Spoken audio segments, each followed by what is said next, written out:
అర్ధరాత్రి లేపు కూర్చోబెట్టి సైలెంట్ మోడ్లో ఉంటే ఎలారా? మనం ఈ ఛాన్స్ను వదులుకోకూడదు. మరి ఎలారా? ఎక్స్పోర్ట్ బిజినెస్కి ముఖ్యంగా కావాల్సిన నికార్సైన బయ్యర్. ఆవిడికి నువ్వంటే ఇష్టం కాబట్టి అందులో సమస్య లేదు. కానీ దిగామంటే రొటేషన్ చేయడానికి కొంచెమైనా డబ్బులు కావాలే. కోట్ల రూపాయలు విలువ చేసే బిజినెస్. మనకిప్పుడు టన్నులు కొద్ది సరుకు అవసరం, కానీ దాన్ని ఒకే కంపెనీలో కొంటేనే సమస్య. వేరువేరు కంపెనీల నుంచి తీసుకుంటే సమస్య ఉండదు. ఇప్పుడున్న కాంటాక్ట్స్తో మన ఊరికే ట్రై చేద్దాం. వాళ్ళకు అవసరమయ్యేవి ఎక్కువగా హ్యాండ్ మేడ్లే. వాటిని ఇక్కడున్న వ్యాపారస్తులే చేస్తున్నారు.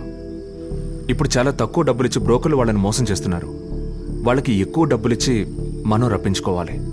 అలా 1000 మంది ఉన్నారంటే 1000 మందికి రిస్క్ షేర్ అవుతుంది.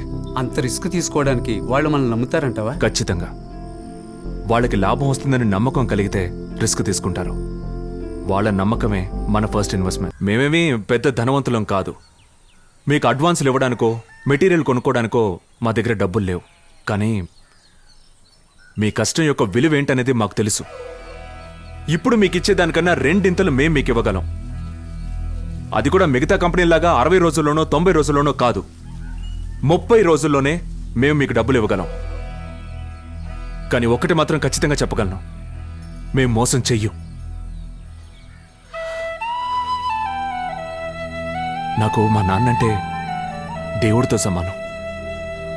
ఆయన మీద ఒట్టేసి చెప్తున్నాను, నన్ను నమ్మండి.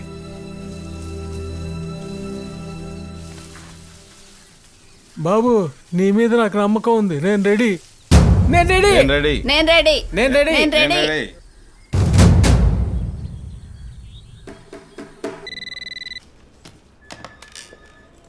ఓకే సార్, మేనేజర్ పిలుస్తున్నారు. ఓకే, రండి. So may come in? Kumar, come in. Please SIT down.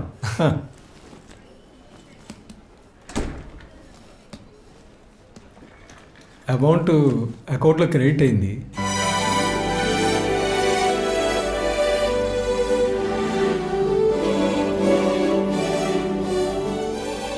ఇది హ్యూజ్ అమౌంట్ కదా?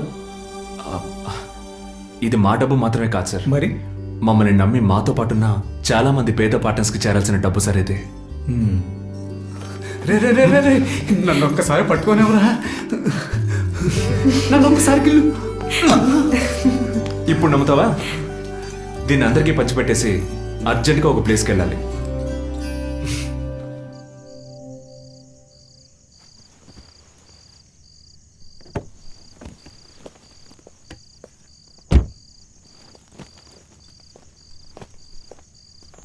నువ్వేమైపోయావరా? 2 రోజుల నుంచి ఫోను దొరకట్లేదు. నీ ఫ్రెండ్స్ అడిగితే వాళ్ళకి ఏం తెలీదు. నేను ఒక విషయం అడిగితే నువ్వు అబద్ధం చెప్పవుగా? ఏంటి?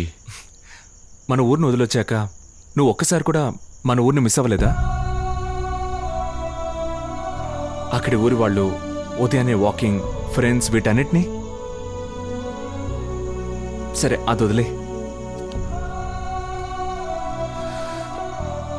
అమ్మ నువ్వు కలిసి జీవించిన, మేము పుట్టి పెరిగిన మన ఇంటిని నువ్వు మిస్ అవ్వలేదా నాన్న?